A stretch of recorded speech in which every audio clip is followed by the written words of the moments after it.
Anatomy is defined as the study of the body's structures, and within anatomy we can further subdivide it into essentially two focal regions of study. We have microscopic anatomy, which examines the structures that are too small to be viewed with the naked eye, such as things like cells and tissues.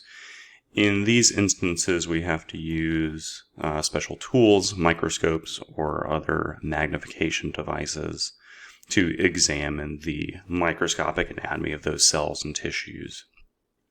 More broadly, we also have gross anatomy, which studies the structures that are visible without the aid of magnification.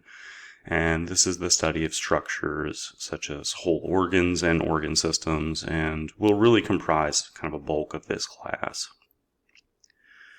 We can also examine physiology, which is the study of how the organs, the tissues, and the cells function at both the chemical and molecular levels, and what they're doing at those chemical and molecular levels in order to support life.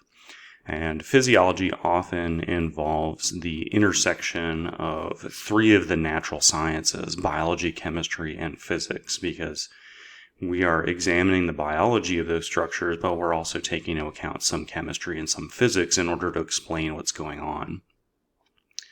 So the studies of physiology often focus on the body's tendency to maintain what is called homeostasis. And homeostasis is defined or described as the state of steady internal conditions that is maintained by living things, including the human body. So now that we are finished kind of describing those, we'll take a moment to examine the 6 levels of organization. Within the human body, we will examine 6 levels of organization. Each one is going to increase in complexity as we move up the levels. We'll begin briefly looking at the chemical level here. Chemical level is defined or described as the level in which we're examining the biological molecules and the elements that make up those biological molecules.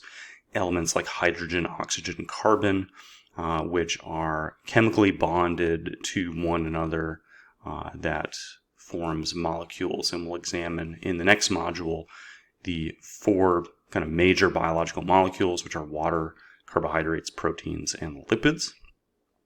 From there, the chemical level, the elements and the molecules make up cells, or the cellular level, and the cellular level is described as the different molecule types that construct the cells. And cells are defined or described as the smallest autonomous, that is, the smallest independently functioning units that compose all living organisms, including the human body.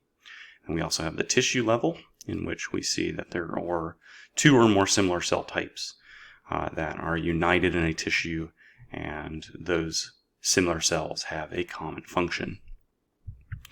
So examining figure 1.3 from the textbook, we see at the very top of this diagram here, the chemical level, which begins with the elements which are chemically bonded to one another to form molecules that have very specific 3-dimensional structure. And they give an example here of a water molecule.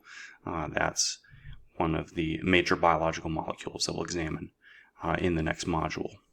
We also have the cellular level, in which the molecules are combined into various structures within the cells, and those cells have specific structures and functions associated with them. And then we'll also see the tissue level, in which 2 or more different cell types are united into a tissue, and each of those tissues will have a very specific location and place in the body, as well as a very specific function. The final 3 of the levels of organization are the organ level, which is described as the organs are the anatomically distinct structures of the body that are composed of 2 or more tissue types, and that organ performs at least one specific physiological function in the body. The organ system level is next, in which we see that there are 2 or more organs that work together in a single organ system to perform a major body function and meet a physiological need of the body.